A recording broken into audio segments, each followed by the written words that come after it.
내상은 질정의 부조화에서 오는 병이다. 다시 말해서 마음의 조화가 깨졌다는 겁니다. 조화가 깨졌으므로 마음의 균형을 맞추기 위해 상쇄되는 감정을 다스리고 치료하라. 말로는 이렇게 얘기하지만 이게 쉬운 게 아닙니다. 환자가 말을 할 때 그 사람이 어떤 관념으로 이야기하는지 파악할 수 있어야 합니다. 환자를 마주했을 때는 여유와 선입견 없는 마음을 가져야 합니다. 그러기 위해서 정신적으로 깨어 있어야 합니다. 그러기 위해서 충격적 방법으로 공부해야 합니다. 대부분 이렇게 하지 않았으므로 반쯤 열린 마음으로 공부했기 때문에 도가 뭔지 모르는 겁니다. 병은 상대적으로 치료해야 합니다. 상대력은 균형을 이루어야 합니다. 치료의 원칙에 대해 말씀드리겠습니다. 병이란 것은 편제되어 있는 것이므로 편제되어 있는 것을 정상으로 오게 하면 생명작용도 원래대로 행하여진다. 이것이 치법의 대원칙이다. 약이나 침, 어떤 것으로든 기울어진 기운을 정상으로 돌려주면 되는 것입니다. 손과 발의 작용을 살펴보십시오. 기분 나빠하면서 손으로 돌을 집어던지는 일은 거의 없습니다. 발로 걷어찹니다. 손은 양적이므로 음적 작용을 합니다. 그래서 손은 끌어들이고 발은 걷어차댑니다. 이렇듯 체와 형은 반대가 됩니다. 어느 시대나 어느 나라에 축구가 유행한다거나 농구가 유행하는 것을 보고 그 시대 그 나라의 인심을 알 수도 있는 겁니다. 내경에 표와 본을 잘 알아서 숙지하여 치법을 고려하면 위험한 일이 일어나지 않고 정치와 반치를 분별하고 있으면 치법을 잘못하는 일이 없다라고 합니다. 정치와 반치가 뭡니까? 열에는 한, 한에는 열을 쓰는 치법을 정치라고 합니다. 열에는 열, 한에는 한을 쓰는 게 반치입니다. 그러므로 정치와 반치를 분별하고 있으면 잘못될 일이 없다는 겁니다. 그런데 표와 본이란 어려운 것입니다. 표와 본은 근본과 말단이라고 보면 됩니다. 근본과 말단은 도리아니죠. 평균의 원칙에 따라 음양이 상호 보완되는 조절작용을 합니다. 오운 6기를 보면 전기에 태양이 사천하면 우반부에 가서 태음이 제천한다고 하는데 이런 것들이 표와 본이 됩니다. 표와 본에 대해서는 넘어가고 고전의 대요에 대해서 봅시다. 돌팔이 의사들이 득이양양하여 의술에 숙달해 있다고 뻐기면서 가열을 진열로 오인하고 한약을 투여하여 더욱 병을 나쁘게 하는 수가 많다. 같은 기에 의해 두 가지 병증이 일어날 수 있음을 모르기 때문이다. 한 병이 한증을 나타내기도 하고 한편으로는 가열을 나타내기도 하는 것이다. 그러므로 표와 본의 이치를 알지 못하면 오진하게 된다. 여기서 육경을 공부하는 건 좋은 일입니다. 제가 본기로부터 먼저 강의를 했기 때문입니다. 전체적 본기를 공부한 후에 풍한, 서습, 조화를 공부해야 합니다. 인간이 상하기 쉬운 것이 감기 중에서 오는 상한이기 때문에 상한론을 이해하려면 무엇보다도 황제내경의 오운 6기를 이해한 후에 가능합니다. 상풍론, 상서론, 상습론, 상조론, 상화론의 이해도 마찬가지입니다. 오늘같이 화기가 많은 세상에서는 저라면 상서론보다는 소양 상화지기론을 하나 쓰고 싶습니다. 왜냐하면 요즘은 비교, 경쟁, 시기, 질투에 무용의 욕망이 많기 때문입니다. 옛날에는 외감 중에서도 상한이 많았기 때문에 상한론이란 게 나온 것 뿐이죠. 그러나 미래에 장중경과 같은 위대한 사람이 태어난다면 상풍론, 상서론 같은 것이 나올 수도 있습니다. 싸움진법에서는 정격이 75%, 승격이 25% 정도 사용합니다. 앞에서 말씀드렸듯 오행이란 형의 성쇠이고 육기는 기의 다소입니다. 우리가 침을 보사하는 데는 이유가 있습니다. 가령 방이 더워서 방에 밖의 찬 공기를 넣고자 한다면 이것은 보이고 방 안에 더운 공기를 내보내려 한다면 사가 됩니다. 예를 들어 봅시다. 족태양 비경은 오행상으로 습, 육기상으로도 습입니다. 이것은 어느 경락에 넣으면 좋습니까? 양명경, 그 중에서도 수양명경이 짝이 되죠. 그런데 여름철에 홍수가 나서 둑이 무너져 물이 넘친다면 젖은 길이나 마당에 모래나 자갈, 석회석 따위를 뿌리는 양명의 지법도 사용해야 되겠지만 근본적으로는 둑을 막아줘야 합니다. 이렇게 넘쳐 흐를 때 둑을 막아주는 것이 승격입니다. 사람이 너무 뚱뚱하고 습이 많으면 수양명 대장경을 보호해주거나 족태양 비경을 사해주는 것은 결국 정치법에 해당합니다.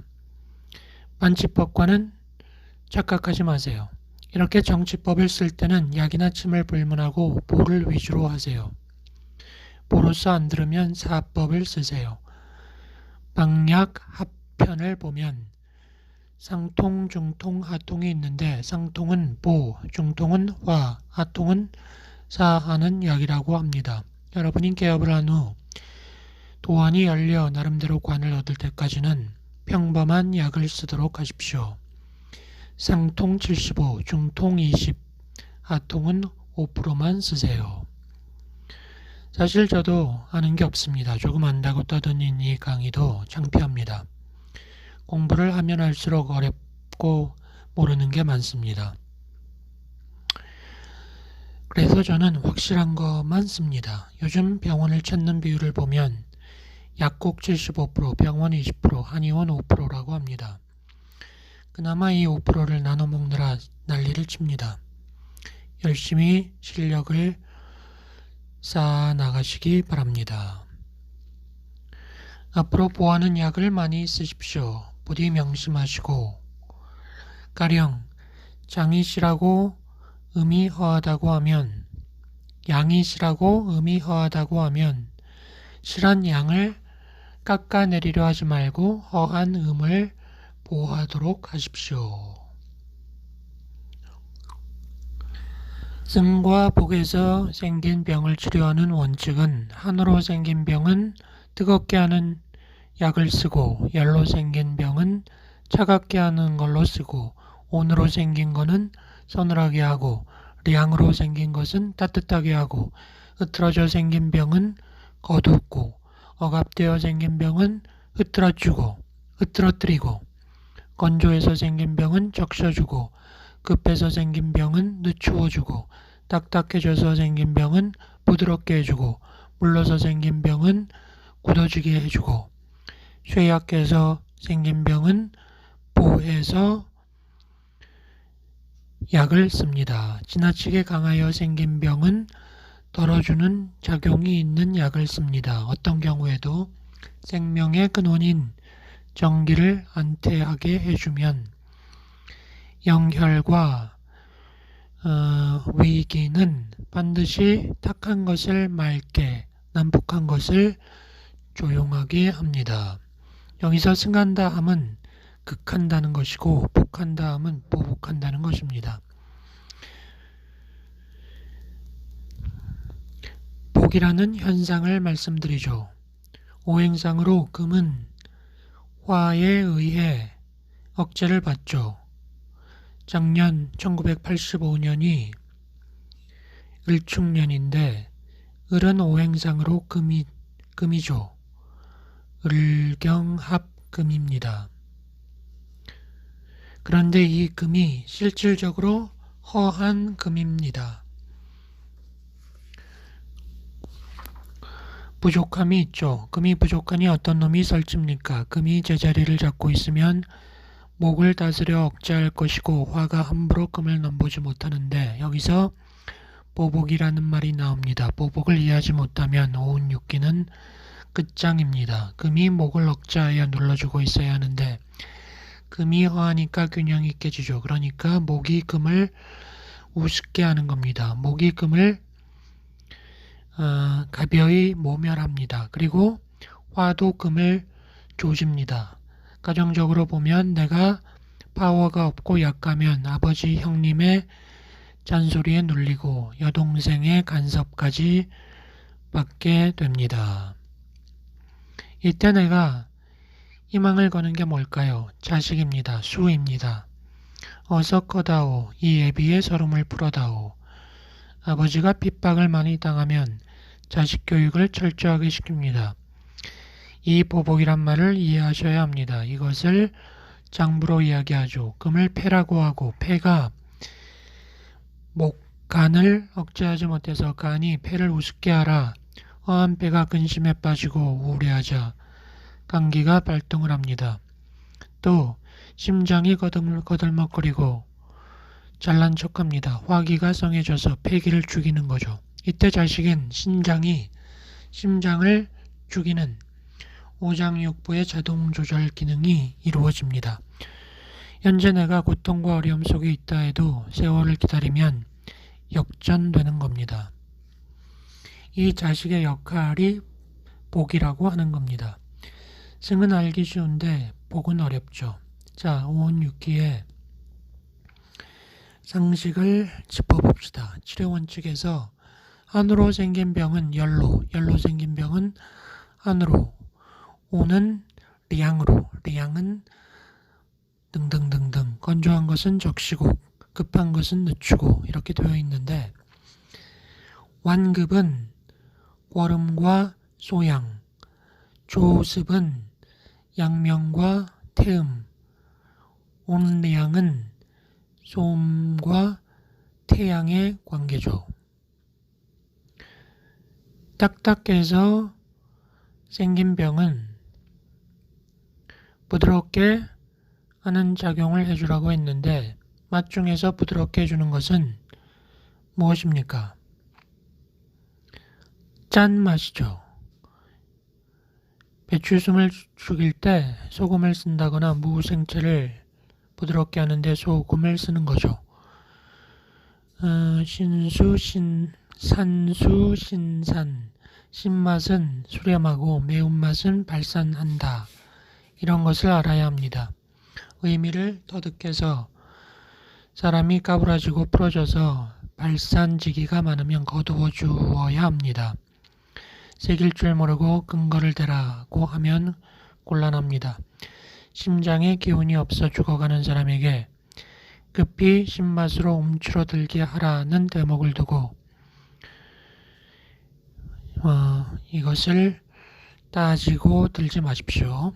신맛이 작용하는 여러 가지 성질도 모르면서 경전에 산수신산이라고 쓰여 있는 중에 잘못된 거 없나 오점이나 찾지 마십시오.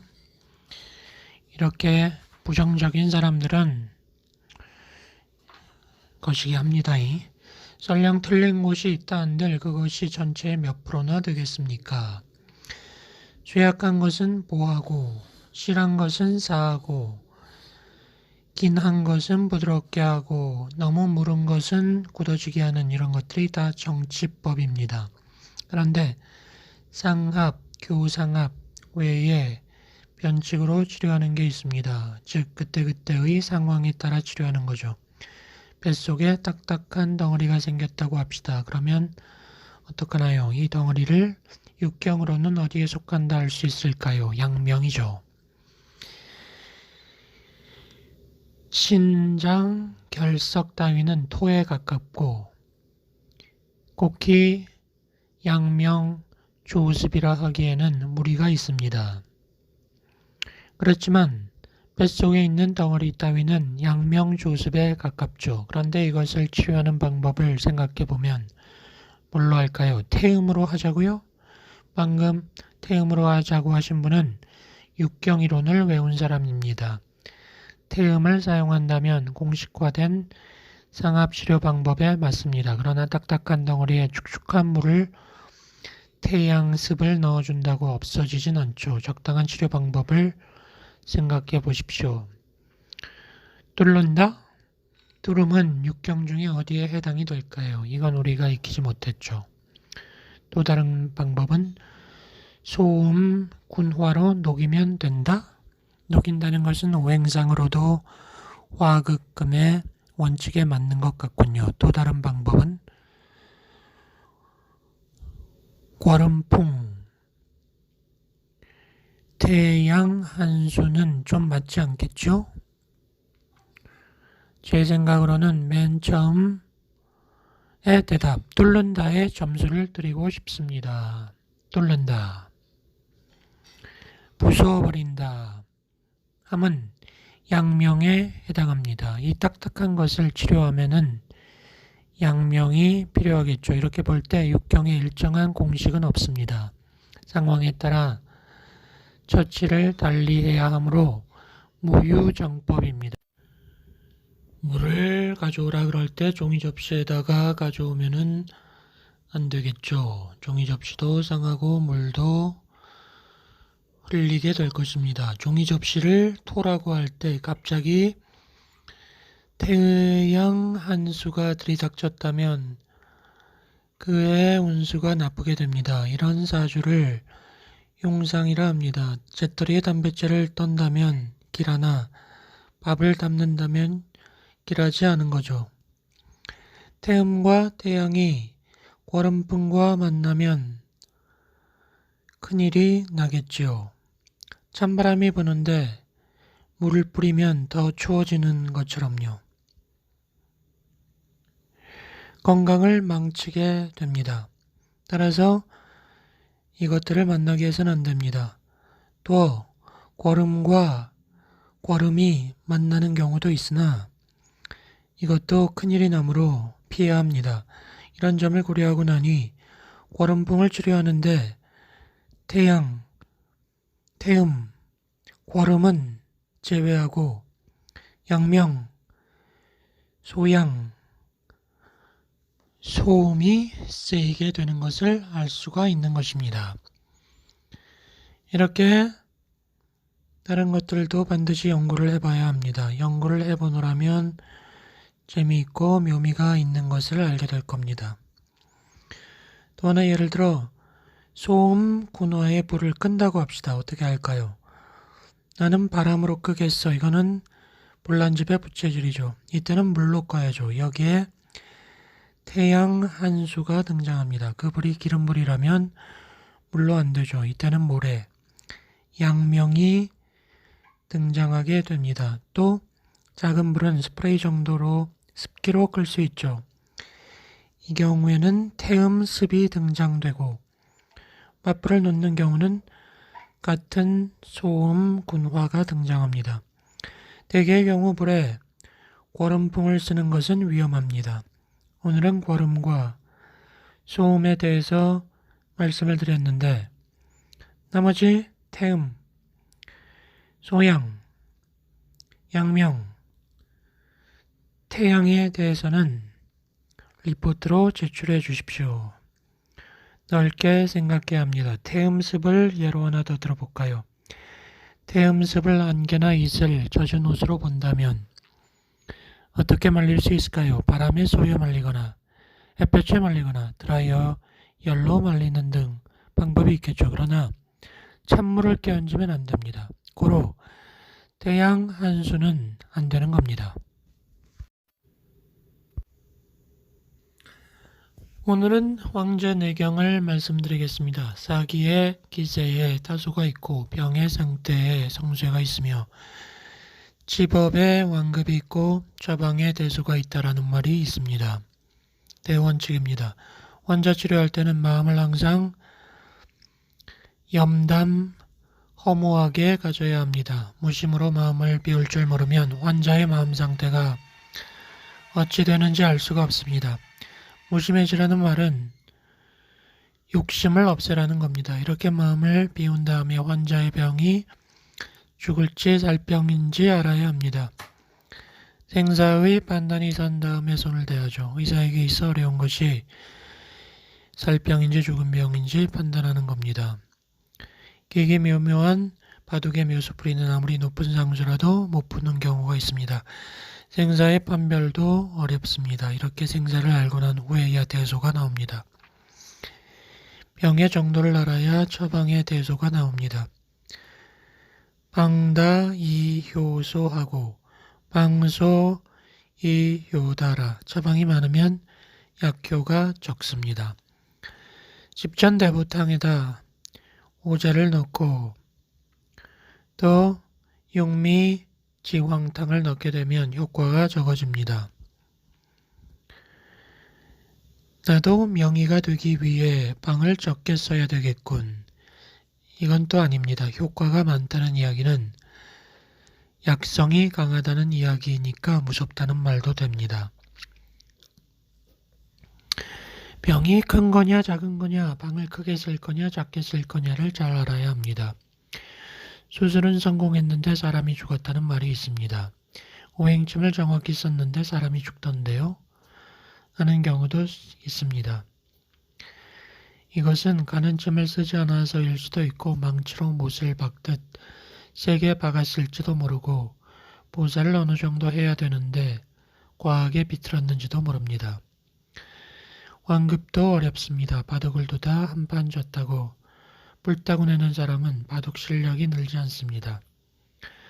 어쩌다 환자의 병을 못 고쳤다고 자학만 하고 있다면 그런 사람도 어렵습니다. 때로는 자기 위로나 자기 합리화도 해야 됩니다. 새로운 환자가 왔는데 조금 전 환자를 볼 때 느낀 감정으로 대해서야 되겠습니까? 지나간 일에 매여 있으면 안 됩니다. 승부나 이해관계로부터 벗어나기는 도인도 힘들다고 합니다. 아문열 같은 곳은 잘못하면 죽습니다. 생사나 대소의 판단은 중요합니다. 환자가 왔는데 여러 증상이 있다면 어떤 것부터 치료해야 할까요? 실제 임상에 나가면 닥치게 됩니다. 뚱뚱한데 열이 있다고 하면 어떤 것부터 어떻게 치료를 해야 할까? 완급이 어렵습니다. 그리고 병의 상태에 성쇠가 있다 했는데 이것을 파악하기 위해서는 완급을 조절하고 크고 작음을 알고 생사를 알아서 병에 대한 주도권을 잡고 검토를 해야 합니다. 그리고 의사와 환자 사이에서도 의사가 주도권을 잡아야 합니다. 몇십 집을 버리더라도 선수를 잡아라 라는 바둑의 교훈과 같습니다. 환자 말에 끄달리면 안 됩니다.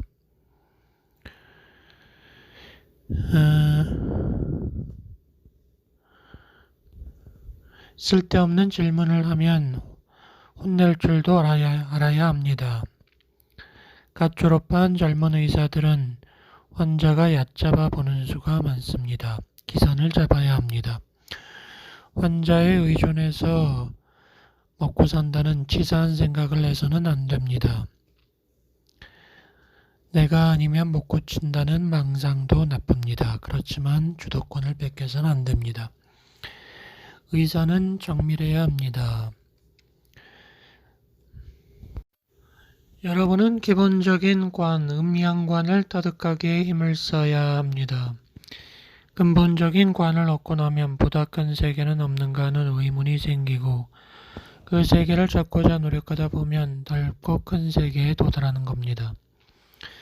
지금까지 치료 대법에 있어서 여러 가지 차원에서 연구를 했는데 치료를 함에 있어서는 엄청난 추리력과 직관이 필요하기 때문에 외운 것만 가지고 살지 말고 여러분 각자가 독특한 자기 나름의 인생관을 터득하여 형식이나 말에 끄달리지 않는 의사가 되어주길 강조합니다. 지금까지 내상에 관한 것, 정신적인 차원에서부터 육경적인 진단에 이르기까지를 검토했습니다. 강조하는 바는 고지식한 율법이나 공식이 전부가 아니라는 겁니다. 잘못해서 온 육기를 공식화시켜버리면 기본 뜻을 잃어버립니다. 이것은 육경에도 합병이 있음을 고찰할 수 있는 눈을 열어줍니다. 그런데 이 합병과 더불어 어떤 변수가 작용하면 복합이 됩니다. 이 경우 복합치료란 가령 태음과 양명의 병이 왔을 때 이 두 경락만 치료하면 되지 않겠나 하는 합병치료를 생각하게 되는데 때로 엉뚱하게 인맥이나 동맥을 취해서 치료하는 경우가 있는데 이것이 복합치료인 것입니다. 수태양 소장경을 보호하려면 임읍, 후계를 보호하고 동곡, 정곡을 쌓았는데 임읍, 후계는 목, 동곡, 정곡은 수이죠. 이 교상합 치료에서는 수태양 소장경이 족소음 신경을 치료한다고 보는데 이 족소음 신경에 수와 화가 적당히 짬뽕이 되었을 때는 수와 화가 거꾸로 뒤집혀진 수태양 소장경으로 치료하는 경우가 있습니다. 이래서 복합치료란 어렵고 까다로운 것입니다. 몸 안에 피가 부족하다고 할 때 흔히 수태양 소장경을 보합니다. 혈허나 여자들 경도, 남자들 코피, 대장 출혈, 기타 몸속에 제출혈, 얻어터져 어혈이 되었을 때 우리 오행침법에서는 이 수태양 소장경을 상기시킵니다. 수태양 소장경의 보는 임읍 후계를 보하고 통곡 전곡혈을 쌓는 것이라고 했는데 통곡 전곡혈이 수이므로 이것을 쌓게 되면 수기의 마이너스가 오므로 태양 한 수를 보하고자 하매 역경하는 경우라 하여 이 두 혈의 쌀을 생략하는 경우도 있습니다. 저도 이러한 복합에 대해서는 잘 알지 못하지만 대표적인 예를 찾아보겠습니다. 삼침 요결 17번을 보면 말이 어물하고 반쪽을 못쓰는 반심불수는 심허인지라 대돈을 보하고 대백을 쌓아라 라고 되어 있습니다. 심호에는 이론적 원칙상 수소음 심경의 정격을 쌓아야 하므로 대돈 소충을 보하고 음곡 소회를 쌓아야 합니다. 그런데 책에는 대돈을 보하고 대백을 쌓아라 라고만 돼 있죠. 그렇다면 대돈을 보하는 것은 맞는데 왜 소충, 음곡, 소회를 생략했을까요? 한편 심장이 실할 때는 수소음 심경 승격을 쓰는데 음곡, 소회를 보하고 대백, 신문을 쌓습니다. 그런데 심실일 때 쌓는 대백혈을 사암진법에서는 어째서 심허일 때 사하라고 써놓았을까요? 참고 중풍 걸린 사람에겐 심허, 심실을 불문하고 일단 대돈을 보하고 태백을 사해 보십시오. 그러면 얼굴이 비틀어졌거나 반신불수이거나 가릴 것 없이 효과를 보게 됩니다. 그러나 이 방법은 사암진법의 이론에는 맞지 않습니다. 이 또한 이해할 수 없죠. 치료에 있어서 상합보다는 교상합이 더 많고 교상합 다음으로 상합 다음으로 합병치료가 많이 쓰입니다. 복합 치료는 여러분의 연구 과제입니다. 이론이나 상식을 벗어난 혈의 보사는 수수께끼입니다. 혈은 혈대로, 보사는 보사대로 다 다른 경우가 허다하죠. 그러므로 결국 메시지는 여러분의 직관에 의해서 나름대로 판단할 수밖에 없다입니다. 복합 치료에 비해서 합병 치료는 쉽습니다. 복합 치료가 내포하고 있는 변수는 10만이 알고 있습니다. 어떤 환자가 화병이 있다고 할 때 한 사람은 족태형 방광경, 다른 한 사람은 수양명 대장경, 또 다른 사람은 족골음 간경으로 치료하자고 주장합니다. 불은 물, 모래, 바람 등 어떤 것으로도 끌 수는 있습니다. 그러나 어떤 게 가장 정확한 방법일까요? 얼굴이 불구죽죽하고 호하기가 든 사람이라면 족골음 간경이 낫겠고, 연일 열이 펄펄 끓는다면 족태양 방광경이 낫겠고, 약간 신경성이고 전체적으로 눈자위가 충혈되어 있으면 족양명 위경이 오를지도 모릅니다. 여는 그 불이 타오르는 불인지 기름불인지 촛불인지 볼 수 있어야 합니다. 사암진법의 어려움이, 복합 치료의 어려움이 여기 있습니다. 만일 60혈만 외워서 사암진법을 운용한다면 제가 이야기를 복잡하게 하고 그럴 필요도 없고 공안 문제를 들먹일 이유가 없습니다. 사상의학을 열심히 한 사람들도 사상만으로는 다 맞지 않으니까 8가지, 16가지로 합니다. 실제로 태음적 소양인도 있고 태양적 소양적 태음인도 있을 뿐 아니라 보라색, 회색 같이 내용을 딱 잘라 말하기 어려운 미묘한 게 인간인데 그것을 어떻게 이론으로 정의합니까? 어떤 사람이 수양명 대장경으로 척추 디스크를 고쳤다고 합니다. 수양명 대장경으로 요통을, 디스크를, 신장염을 낫게 해줬다고 이야기하면 호준 선생이 웃을 것입니다. 한탄할 일입니다. 수양명 대장경으로 침을 썼다고 하면 허리가 아프든 머리가 아프든 우선 전체적으로 환자를 볼 때 어땠지? 뚱뚱했었나 말랐던가 하고 질문을 합니다. 말랐었어. 아니 말랐는데도 수양명 대장경을 썼다고? 마른 사람에게 다른 어떤 상황이 있어서 그걸 썼지? 하고 질문해야 합니다. 왜냐하면 그 사람 나름의 다른 어떤 차원의 추리가 되었는지 알기 위해서죠. 이렇게 디스커스 하세요.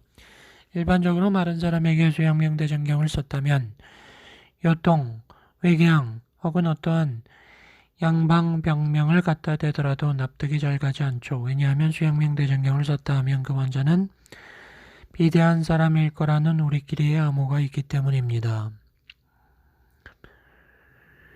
사암진법에 나와 있는 수양명 대장경의 요통을 볼까요?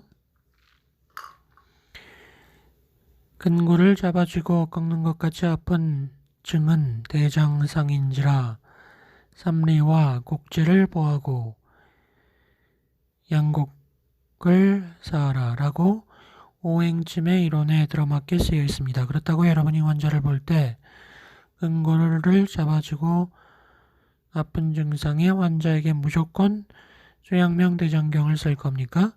온몸이 저리다고 하는 환자의 경우를 임상 교수에게 물어보니 그것도 몰라? 그건 비증이야 했을 때 비증의 처방을 보니 잼이 18탕으로 되어 있다면 여러분은 온몸이 저리다고 하는 환자에게 무조건 그것을 주겠습니까?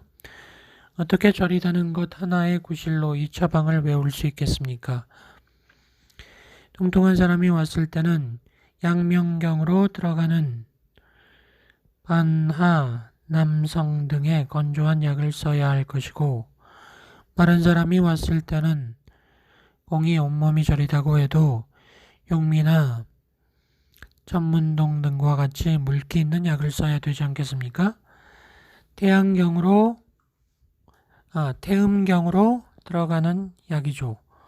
그런데 불구하고 지금 시중에 나와 있는 임상 몇십 년 같은 책을 보면 양방병명을 나열해 놓고 무슨 병에는 무슨 탕 이렇게 써놓았습니다. 위궤양 환자에게 있어서 뚱뚱한 환자에게는 숙지황을 빼라 하는 등의 이야기는 한마디도 없습니다. 제대로의 음양관이 정립하려면 최소 5년은 걸립니다. 특히 상급 학년일수록 기존의 지식으로부터 자유로워지는 시간이 필요합니다. 제가 강의하는 한계는 교상합에서 끝납니다. 합병 치료나 복합 치료는 제가 구체화시켜 전달할 수 있는 한계가 있을 뿐더러 여러분이 깨치지 않는 상태에서 수용하는 한계가 있기 때문입니다. 여러분들 스스로 연구하여 사용하시기 바랍니다. 어떤 학생이 와서 제 어머니가 뚱뚱한데 수양명 대장경이나 족양명 위경을 놓으면 어떨까요? 합니다. 좋겠군요. 하고 대답했죠. 그걸 썼는데 안 났던데요. 합니다. 그 이상은 스스로 개척해야 합니다. 저는 앞으로 싸움침 회지를 만들 겁니다. 그 회지에 임상 예를 실어서 디스커스하게 할 것입니다. 제 임상 예를 말씀드리면 몸이 마른 사람의 팔이 저리고 어깨가 아프고 팔 바깥쪽으로 오는 일체의 병에 수양명 소장경을 쓰면 수태양 소장경을 쓰면 99% 낫습니다. 작년의 일입니다. 어떻게 소문을 들었는지 아줌마가 저희 집을 찾아왔습니다. 팔을 쓸 수 없다는 것이었습니다. 눈이 충혈되고 몸이 마르고 검게 타 있더군요. 화기가 있어 보이는 아줌마에게서는 건조하게 살아온 빛이 역력했습니다. 수태양 폐경이나 촉태음 비경을 놓을까 했으나 팔이 아픈 상황과 유주 등을 고려해서 수태양 소장경을 찔렀습니다. 그런데 발침을 하는 순간 팔을 올리더군요. 이건 1도에 쾌차하는 그 이상의 효과라 해도 좋을 겁니다. 식상, 즉 과식이나 과음을 다스리는 데 두 가지 방법이 있습니다. 발한요법과 토법이 그것입니다. 술이 과했을 때는 뜨끈한 방에서 땀을 쭉 빼거나 사우나탕 같은 데서 땀을 흘리고 나면 코에서 술냄새 나면서 술기운이 날아갑니다. 남의 술냄새를 못 맡지만 내가 내 술냄새를 느낄 수 있다고 하면 그 사람은 그날 마신 술로부터 자유로워지게 됩니다. 감정도 마찬가지입니다. 내가 화를 내고 있구나 하는 느낌을 느끼는 사람은 감정으로부터 자유로울 수 있습니다. 관심법. 내가 화를 내고 있군. 내가 욕정을 느끼고 있군. 시기 질투하고 있군. 하고 스스로 느낄 수 있는 사람은 자유로워지기 시작하는 것입니다. 술 먹고 깨는데 발한요법이 좋다고 했는데 소주 먹은 다음날 아침 메뉴로 식게가 좋을까요? 복매운탕이 좋을까요? 식게가 좋겠죠. 그렇다면 맥주 마신 다음날 아침 메뉴로는 수정과와 매운탕 중 어느 것이 좋을까요? 매운탕이 좋습니다. 이게 바로 호운육기의 응용이죠.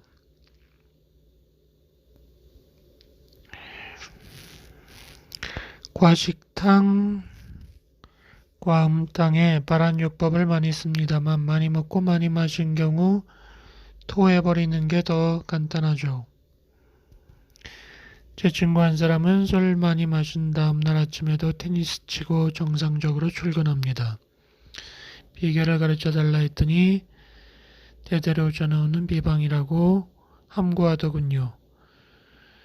겨우 꼬셔서 들어보니 우유에 소금을 타서 마실 수 있는 만큼 마시고 나서 토해낸다고 하더군요.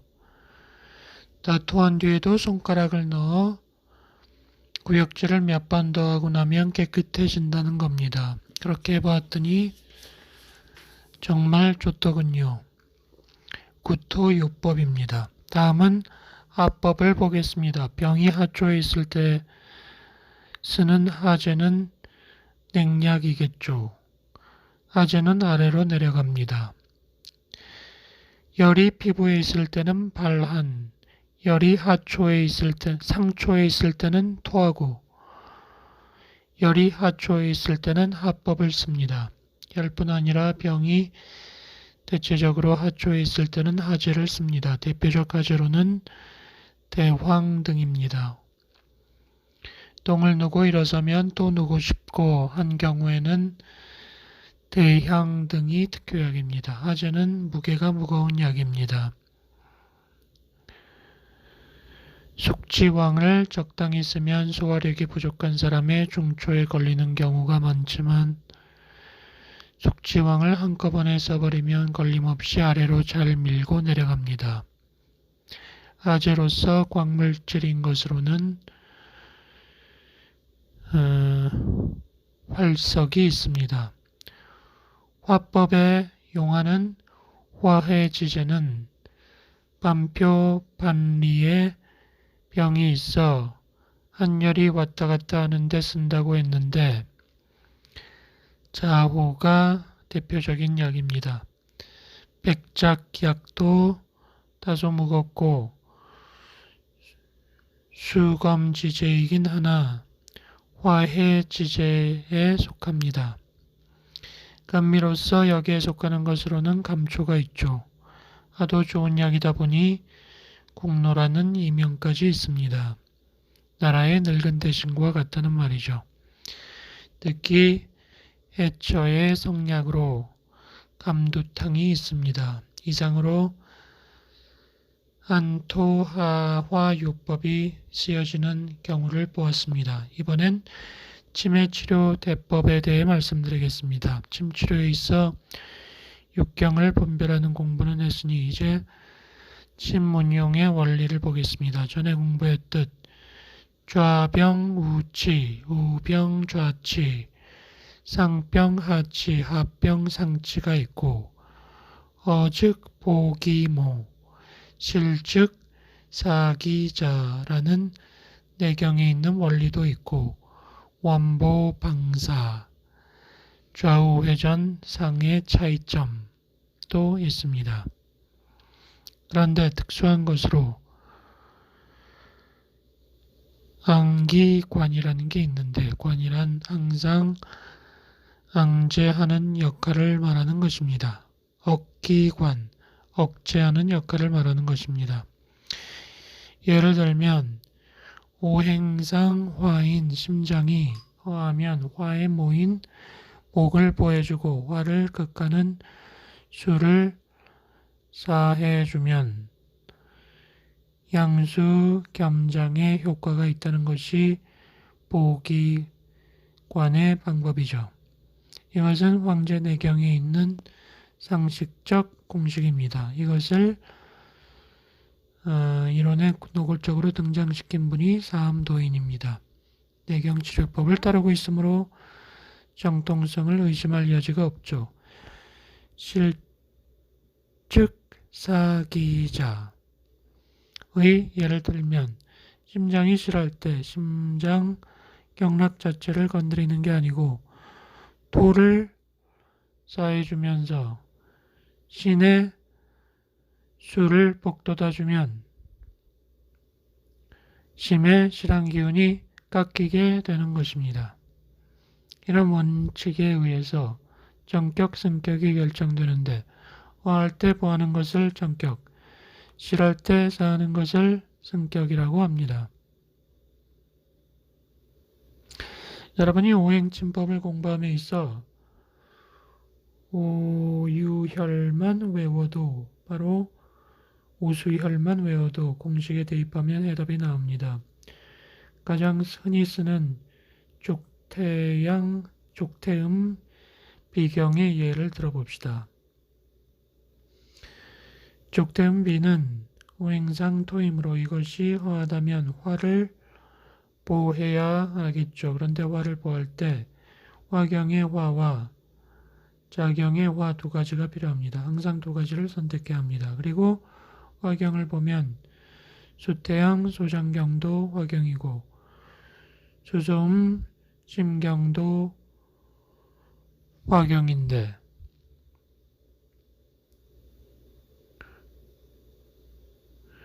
죽태음, 비가 음경이니까 같은 음경의 화인 수소음, 심경의 화열을 선택하는 것입니다.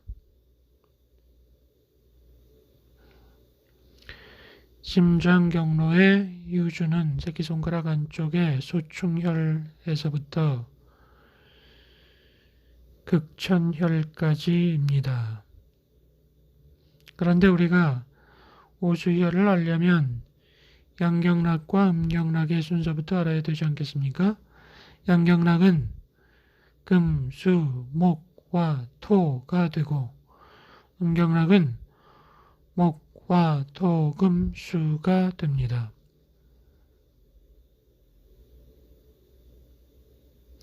이렇게 되는 이유를 아시는 분은 알려주십시오. 아무도 모르더군요.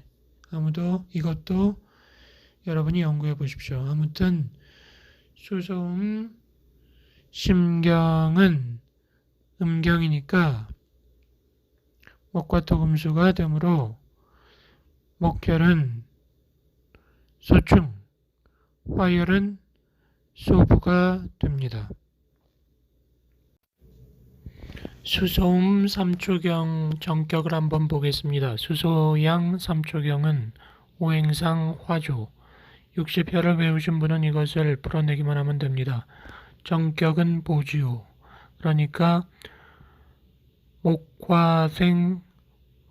목생화 원칙에 의해서 목을 보해 주어야 하는데 중요한 것은 목경의 목혈을 보해야 되고 자경의 목혈을 보해야 된다는 것입니다. 수소형 3초경이 양경이니까 양경 중 목경을 찾아야 합니다. 바로 족소양 담경이지요.